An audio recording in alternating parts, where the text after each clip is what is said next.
Caleb, you buy a property for 500 grand 10 years ago. Yeah. It's worth $1 million today. You can sell that property and do a 1031 exchange and take the full $1 million and exchange it to real estate. Or you could say, I don't want to do an exchange. I want to take my money. In which case you're going to pay, I'm just making this up, $250,000 in tax or $200,000. And so to have the ability via 1031 exchange to defer an exchange over time is extremely powerful. That's why so many wealthy investors are in real estate, because it allows you to just grow. And then when you pass, all of the deferred taxes over 20, 30, 50, 70 years get wiped out for your beneficiaries. Caleb, you start with 500 grand. 30, 40 years from now, you may have a $50 million real estate empire. Right. And that if you cashed out, you'd owe $20 million in taxes. Right.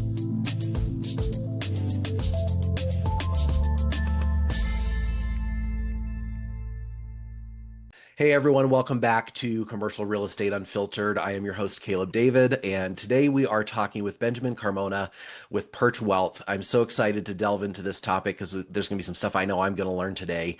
And he is an expert in his field, and we're so glad to have you. We're going to talk about 1031 exchanges, Delaware Statutory Trusts, and things like that. So I'm ready to get educated and for our listeners to learn from you as well. So welcome to the show. Yeah, thank you, Caleb. I appreciate it. It's great to be here. And before I even get into me, Caleb, my son's name's Caleb, so nice. It's already near and dear to my heart. Awesome. Anyway, so yeah, thank you. My name's Ben Carmona. I'm a financial advisor, securities license, but I'm not your traditional financial advisor that's doing stocks, bonds, mutual funds, annuities, insurance. I live and breathe real estate syndications for the most part. I've been in what I would definitely a niche sector or segment within the financial services arena, broadly speaking, alternative investments. But I've spent 20 years acquiring real estate, doing underwriting, due diligence, structuring all sorts of private syndication, real estate syndications, business development companies, Delaware Statutory Trusts, tenant common programs, funds, you name it, and training and educating advisors and CPAs and attorneys nationwide. That's what I did primarily for 15 years. And then I jumped the fence, having been the manufacturer and educator, if you will, of these vehicles. Then I jumped the fence, and now I represent clients, helping them source the appropriate investments, whether it be 1031 exchange related or not. Awesome. It sounds very complicated, but thankfully you've got the experience to do that. So maybe let's just start something very basic and simple.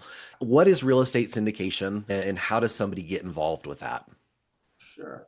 Real estate syndicate, you can go out as an investor, of course, and buy your own deal, right? Or you may not, and if you buy that deal, you get the financing, you source the property, you get the property management or you manage the property, you sell it. That's buying real estate. You can also go into syndications being it's third party operated or managed, right? So Caleb, you can go out and you buy a great multifamily property, and it's going to pay income. It's going to hopefully have appreciation, and you can syndicate it in all sorts of different structures, like a DST, like a TIC, like an LLC, just different entities, and allow for investors to invest passively, for the most part, into these opportunities. So for the gentleman or the lady that maybe they have the capital, but they do not want to go buy real estate, manage it, take care of it, but they want to be in real estate. Those syndication opportunities are out there, if that makes sense. Absolutely. No, absolutely. I wonder if you have any examples that you maybe can share of some creative deals that you've put together in real estate syndication in gathering the different pieces to the puzzle to create a successful investment. Yeah, that's a very broad question. Yeah. It depends. Just speaking as an advisor right now, like there's different opportunities that I would present based on the client's objectives. So let's start there. An older couple, they don't need to knock the socks off the ball. They're just looking for stable, predictable income. That's not going to be really an exciting deal, but It's going to be stable and it's going to be in a great market and there's no competition. Somebody that is maybe they don't need the income, but they're bored and they're like, Yeah. I need something exciting. I want more juice, Yeah. potential. Yeah. That could be an 80s, 70s, 80s, 90s vintage multifamily property that needs a lot of work, but Yeah. it's a great market. You dump in millions of bucks, you fix up the units, you fix the infrastructure, you add the amenities, and then with the intention of getting a better tenant Mm. and increasing rents over time. Right. There's a multitude So many. yeah, there's all Yeah. over the place. But if there's something specific you want me to hit on, I'm happy Sure. to. No, I think just that very general, I think is great for now because we've got lots of other good things to delve into. Okay. So maybe could you share a little bit about how you've seen deals change maybe over the last 4 to 5 years? I know we went from a super hot market, at least in Colorado, in the 2020 and after, but then things came to a screeching halt. So have you seen that affect your investors, and what strategies did you employ to find other solid investments? Yeah, yeah, for sure. First, I was thinking, okay, just from a real estate standpoint, look, yeah, the world in real estate got flipped upside down. We had 10 years of incredibly low interest rate Yeah. environment, like basically free money. Yeah. And obviously that drove values in demand. And then also created a situation where it allowed developers, right, to go crazy. They were Yeah. building everything under the sun. Yeah. So then everything's cyclical. And so, yes, things were great, cranking, doing well, but all this inventory was in the pipeline being built. And now a lot of it has been, most of it has been delivered to the market, which more inventory, more space available creates pressure on occupancy rates, Right. right? Rental rates. And then at the same time, you had interest rates jump up through the roof. And so we've been in these murky waters for quite some time, plus presidential election. What's going on? War. Yeah. It's been wild. And so I guess your question was, interest rates were low and things were flying and everybody was making money. There was more appetite, I would say, or for risk. Yeah. Folks were willing, like they were just seeing everything go up. Now, and I'm trying to craft this, speaking to my clients as well, like now, in my opinion, based on my clientele, which are older and retired, now's not a time for just shooting for the moon. Yeah. Opportunistic. There's so much uncertainty, right? We Yeah. don't know where interest rates are going to go. Hopefully they go down. It looks like they're going to go down, but everything else going on in the world, macroeconomically, domestically, it's challenging. So today, I would say a flock to safety, defensive, resilient. I'm sorry if you don't get your X amount of return. Yeah. But you're going to be okay if you get this. Whereas if your buddies want to go shoot for the moon, they may do better than you. And I'm sorry if they do, you also get hammered. Right. And so it's a different mentality from an advisor standpoint. Yes. And I also think that bleeds down to the investor, of course. Yeah, absolutely. Let's switch gears a little bit here and talk a little bit about 1031 exchanges. How someone listening, number one, what is a 1031 exchange? And number two, how does that help them defer taxes on a real estate investment? Yep. So 1031 exchange, I would say, I don't even know if it can be contested. It is arguably the most powerful tax mitigation tool in the IRS code, period. It's been around for 100 years or more. And it essentially allows investment property owners to defer paying taxes on gain upon selling that property, as long as the investor buys or uses the proceeds from the sale to buy other like-kind or investment property. And so again, and there are rules and guidelines which we can go into. Maybe you're going to ask those, Caleb, but I'd like to give an example. Caleb, you buy a property for 500 grand 10 years ago. Yeah. It's worth $1 million today.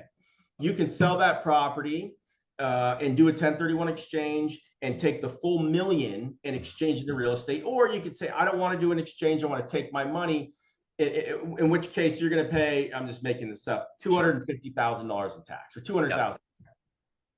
And so to have the ability via 1031 exchange to defer an exchange over time is extremely powerful. Why so many wealthy investors are in real estate, because it allows you to just grow and grow. And then when you pass, all of the deferred taxes over 20, 30, 50, 70 years get wiped out for your beneficiaries. Caleb, you Right. start with 500 grand, 30, 40 years from now, you may have a $50 million real estate empire. Right. And that if you cashed out, you'd owe $20 million in taxes, Right. but you hang tight, you die, unfortunately, and then your kids or your beneficiaries inherit the full 50 million. That's incredibly powerful. Yeah. Absolutely. As you were talking, one of the things, because you said it's been in the IRS code for about 100 years, do you have any idea why, what benefit the IRS gets out of that, if any? I've always thought about it from my investor's perspective, right? There's the tax deferred, but is there any benefit that the IRS gets from a 1031 exchange? No. And like so many things, whether it be a REIT or in the case of a 1031 exchange, what are these provisions or tax codes implemented for? It's to promote investment. Yeah. You're only taxed X amount on dividends. You invest in stocks. That's to promote investment in stocks. Yeah. Same thing for real estate. So the 1031 exchange, who knows? Good old, obviously it wasn't George Washington, but the politicians at that time when this was enacted, I assure you they owned real estate. Yeah. Right? It wasn't the IRS, the folks that wanted to benefit from it. Yeah. But it's been a great, powerful tax code that stimulates in our economy. Yeah. Which is what it's about. Absolutely. And there are requirements, obviously, for a 1031 exchange. And you mentioned earlier talking about a type property or investment property. Now, it's my understanding that you can't purchase anything that is below that. You can purchase multiple properties with that. However, there's also a time frame that is involved with this. So can you maybe talk about some of those requirements? Absolutely. Absolutely. And before I touch, just real briefly, I just want to state that I mentioned it. It's investment property for investment property, right? You can't sell your personal residence. Right. And, I want to do a 1031 exchange. It doesn't work. Right. It's investment for investment. And you have to own real property. You can't own, like we were talking earlier on a syndication front. Right. You can't own an interest in some limited partnership and it's exchangeable. Right. It's got to be real property. Yeah. Okay. In terms of you said the guidelines. So the two big rules with the 1031 exchange, number one is you have to buy equal to, if not more, real estate relative to the property you sold. Yeah. So if you bought your property for 500 grand, it's worth $1 million today, you sell it, you have to buy a property of at least 1 million. It can be more, no problem. It can't be less. Right. If it's less, then that difference is going to be taxable. And that's in a nutshell, and I can dig deeper if you want. Then the time limit is really the pressure point. Yeah. Right. The IRS has blessed us with this opportunity to defer taxes, but they don't make it easy.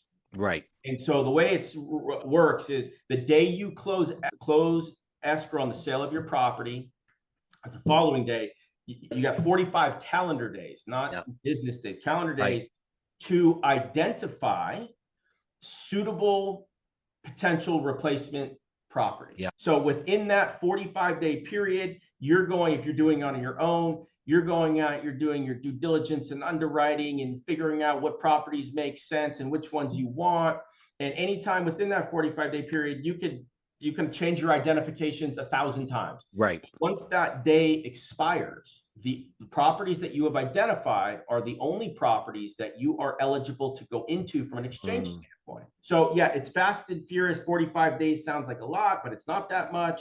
And then even after that point, God forbid you identify 3 properties, you're like, oh, these are the ones. And then things happen, the seller backs out, financing falls through, you uncover some mold or contamination, and then you're like, oh my gosh, I have nothing else. Then you're done. Then you're paying taxes. Right. There's a lot that goes into an exchange, but those are the basics. Yeah. And thanks for bringing that clarity, because one of the things that I always advise my investor clients that are looking to sell and then get new properties and do the exchange is that from the time they put it on the market, they should start their due diligence and start their market research before it's under contract, so that you start having an idea of what's going. So when the time comes, it's much quicker for you to be able to make a decision to be able to do that exchange.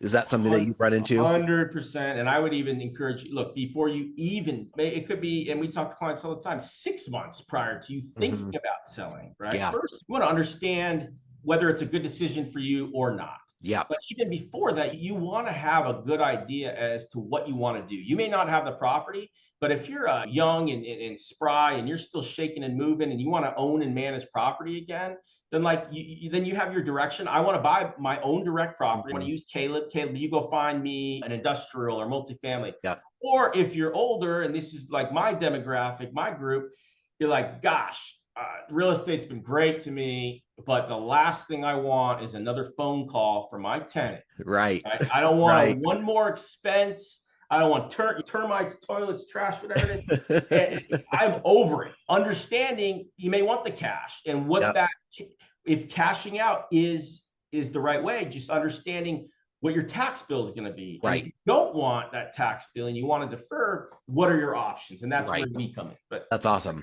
And I think it's important for people to reach out to experts like you when they are in that process and decision, to have someone walk them through the process and be that objective eye. 100%, right? Yeah. And that's what we are. We're big on, I didn't even talk about my company, but yeah. Yeah. Share about, what you do at Perch Wealth. So Perch Wealth, again, I'm a financial advisor. I have a business partner. We have 10 advisors on our team throughout the country. And we work with accredited or high net worth investors, if you will, that the prototypical investor is one I just described. Yeah. They've worked their entire life accumulating, busting their butt, or accumulating real estate, busting their butt to manage this real estate. And today they are just tired. Yeah. They don't want to do it anymore. And they're like, what can I do? If I sell the property and another 1031 exchange, I still have to manage it. Doesn't solve my problem. Yeah. If I sell my property and God forbid I can't do a 1031 exchange because something falls out, I got to pay taxes. Right. Like, what do I do? And what we at Perch Wealth, we provide those 1031 exchange, turnkey 1031 exchange solutions that allow investors that I just described to sell and not worry about finding replacement property. We provide that for you, and also put you in a passive position. Right. So you're no longer active, you are passive, and it's in a syndication essentially that's managed by a big reputable company, and they pay monthly distributions, they send quarterly performance reports, they send you your 2-page tax report at the end of the year that you can hand to your CPA. Yeah. What we do is simplify lives. That's what we're about. Yeah. Broadly speaking, and I'll stop there. Yeah, no, it's a very complicated process. So to have somebody that will do that turnkey service for you, gosh, what a gift for especially the clients like you mentioned. So I probably could spend more time on this, but let's move on to the Delaware Statutory Trusts and what that is, and what are the benefits and what are the risks of investing in that? Of course. Yeah. So I should have brought a slide to pull up. Forgive me, Caleb. But okay, I'm going to start from the top. A Delaware Statutory Trust, what the heck is this thing? It's a trust. It's an entity. They were created, this DST was created in the 80s. It wasn't set up for 1031 exchange purposes, but it's a structure or an entity whereby you have one trustee that manages the trust on behalf of up to 499 beneficial owners. Okay. And so when you apply this trust to real estate, we can own the Empire State Building in a DST. It allows for fractionalized ownership. So you can have up to 499 investors own the Empire State Building. Yeah. Now, 2004, the IRS came out through IRS Code 2004-86 and stated that this fractional type of ownership within a DST does constitute real property ownership and therefore is eligible for 1031 exchange purposes. Okay. So that's the difference. We talked about syndications. Yep. Like you could go into a limited partnership or a partnership, whatever. Yeah. Those aren't 1031 eligible because you own a piece of something you're not on title. And the DSTs, they are 1031 exchange eligible, right? So then picture this, or your audience, and there are syndicators or sponsors or managers, whatever you want to call them, in the DST world. And I'm going to throw out some big ones that the client, your audience it could be Starwood, it could be Invesco, it could be Ares, it could be Jones Lang LaSalle, it could be Cantor Fitzgerald. There's 50 of these big companies out there.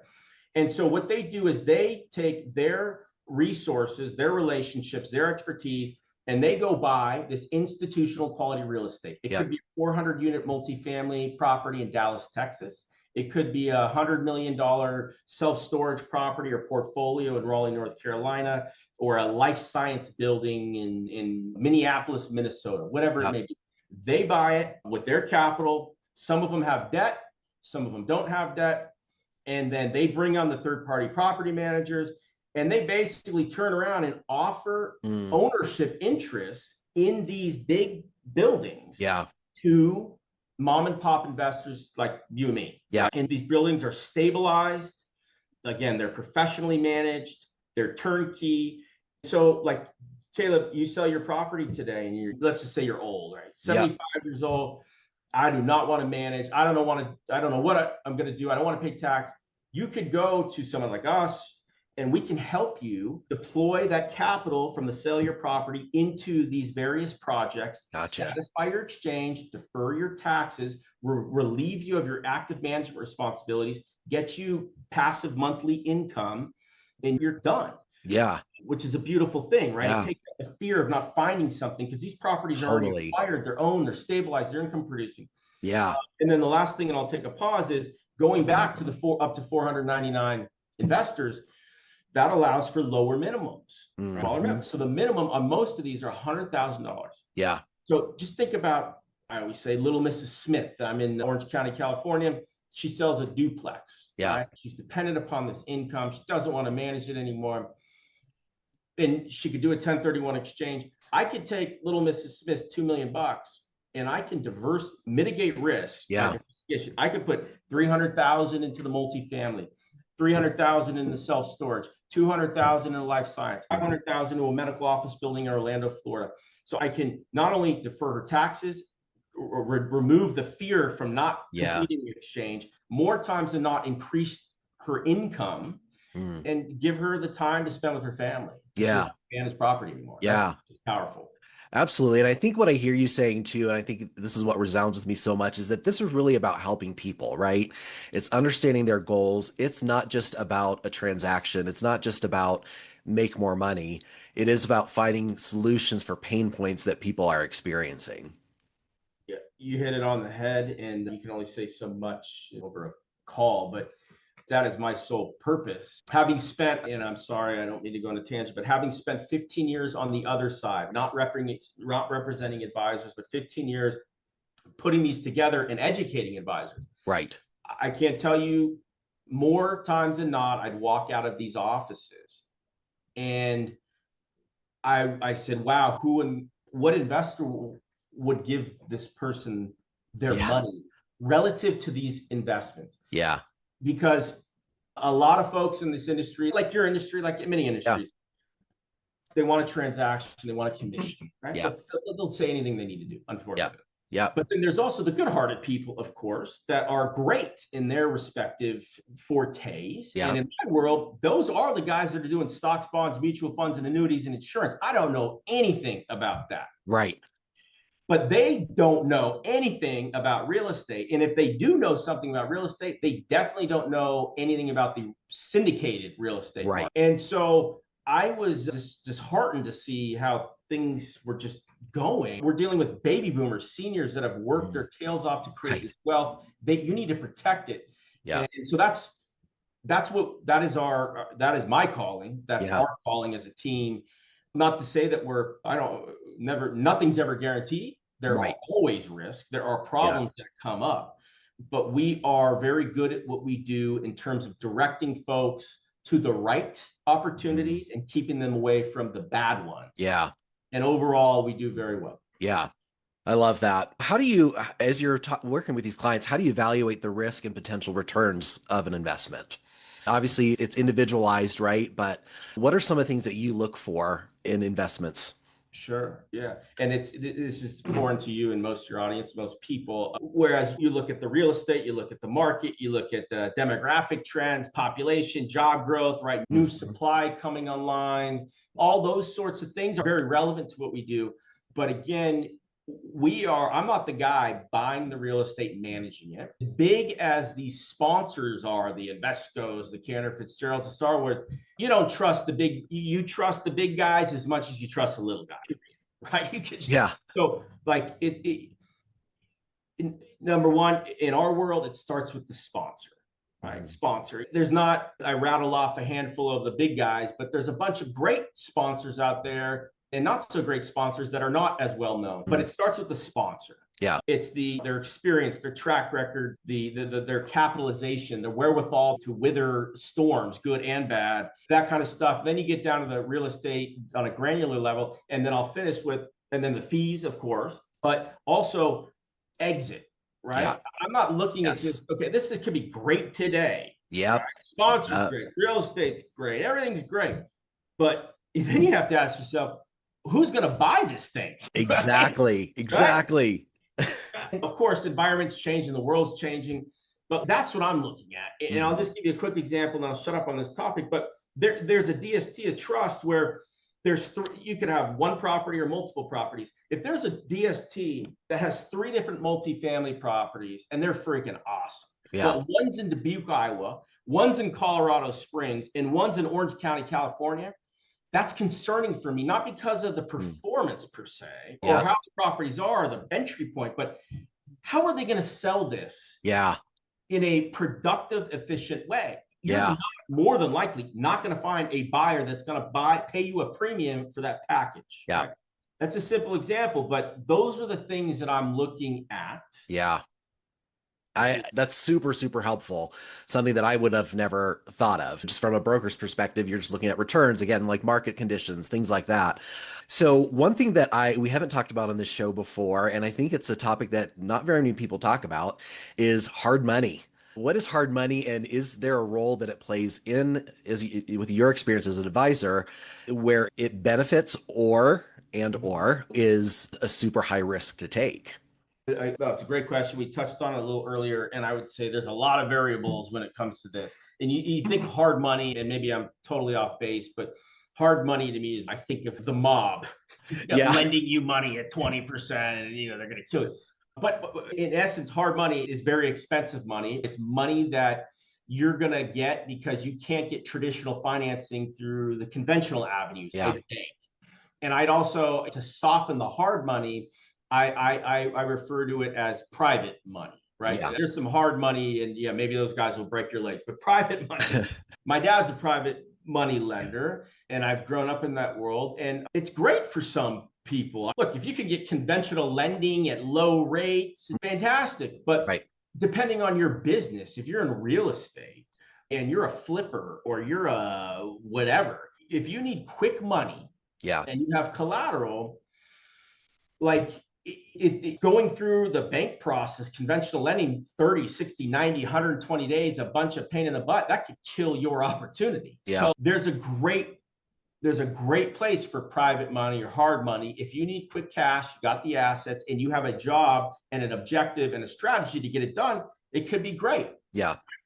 But if that was the line of questioning, Caleb. Yeah. Is that where you're going with? Yeah, absolutely. Absolutely. So for me, I've had a situation where I was representing a buyer, old historic building, $2-3 million property, just a landmark type property. COVID happened.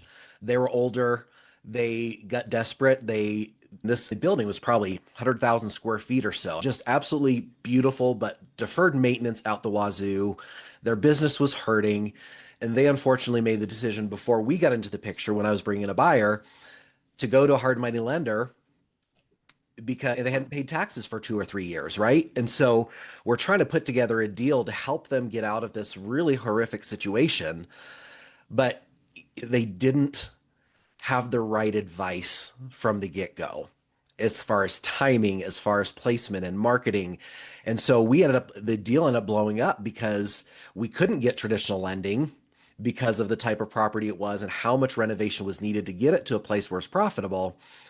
And the hard money loan just went up and the entire property was lost. And the lender got this incredible asset. And so it's something that has been a huge part of the community for so many years. So it just broke my heart, not just to lose the deal, but because my client wanted to take on the tradition and the legacy of what had been started there and bring it into today. And so that was really difficult. So I think hard money, make sure you have the right people around you that are giving you pointers and direction. And I think what I also hear you saying is that in the space of what you do, there's the space for creativity and also risk mitigation. Oh, yeah, 100%. You hit it on the head. And that's a problem with this world, frankly. And it starts from most investors, most people. Yeah, They don't know, they don't understand finance. They don't right. understand Yeah, the ramifications of their decisions. yeah, They make your clients, I'm sorry to hear that. They go out, they want to fix up their property to sell, and they're going to borrow money at 15% or whatever. And they don't understand necessarily, there's not a plan in place. right. And I don't know anything about the deal, but there's so many times where it's no, Mr. and Mrs. Smith, that's great. You want to fix up your property. You're not going to do it right now. Yeah, You don't have the wherewithal. You don't have the capitalization. You can't take this risk. The markets are uncertain. We are not going to take a $500,000 or $200,000 loan from XYZ hard money or private money lender yeah, in the hopes of doing this. You just sit tight. yeah, So yeah, that's the opposite side of the coin. yeah, So yeah, you always need good professionals that you trust. And unfortunately, and I hate to be the bearer of bad news, you really can't trust anybody today, which yeah. is also It's very tough. scary and daunting. Yeah. And I think it's important for people to take time to interview people, get recommendations, ask 100%. questions. Don't just go with somebody just because you found them on Google or whatever. I think you can definitely go to Google and look at reviews to see what people are saying. And I think that's helpful. But I think you need to talk to other people, maybe that even been in the position that you're in, see if you can seek them out and see what they did and how they navigated the situation. 100%. Yeah. You got to be referrals, testimonies. And it's not just on the website, right? You got to talk to people, right? Yeah. Caleb, you refer somebody to XYZ. I would encourage, once they connect with that person, to ask for another. Who else can I talk to? You have to do that today. Yes. Agreed. You just have to do it. Yeah, absolutely. Ben, it's been great talking with you. I've learned a lot and I feel we can continue on for a while, but I want to honor your time and thank you for how much you shared. Where can people find you? And is there anything else you would like to share with our audience? Yeah. No, I'll just, where you can find me, and I give out my cell phone on every one of these podcasts, and I will call you back, 818-269-4972. That's my direct cell phone. Our website is perchwealth.com, Perch wealth.com. It's not after the fish, higher vantage point of perch. But yeah, amazing people. And we love, I don't care if you're thinking about selling real estate or selling it tomorrow or in an exchange. We're happy to take your calls, your emails, and provide that education that you need to advise you. Outside of that, no, it's been great, Caleb, to speak with you. Yeah. What I do is very, again, unique. It's a niche, and I don't have many brokers like yourself in Colorado Springs. I'd love to stay in touch Absolutely. and we can work together. Absolutely. Thank you so much for being on the show, sharing your wisdom. I look forward to a continued relationship with you and see how we can work together in the future. Thank you all for listening. We'll have all of Ben's contact information in the show notes. So go check it out, give him a call, give him an email, and we will talk with you next time. You're a good man. Thank you. If today's episode gave you valuable commercial real estate insights, subscribe, rate, and share it. Connect with me and the David Commercial Real Estate team through the show notes. Remember, real estate is more than buildings. It's about building community. See you next time.